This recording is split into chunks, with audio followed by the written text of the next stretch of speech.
bottom. 28 and then we're up. at 28. We might need those two. So it's how to keep a balance within this whole space and not have it just be painting while you're painting while you're... There you go. Ain't no job too big for a girl. That's right.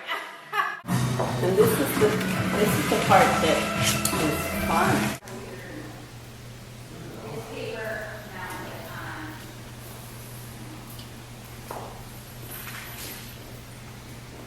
Put a little bit into it.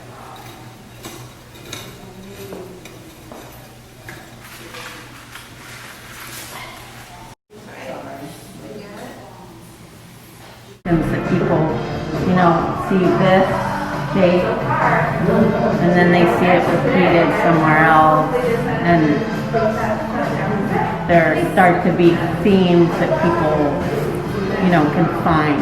That it's not completely didactic though, like this is this and this is this, but where there's space enough for reflection.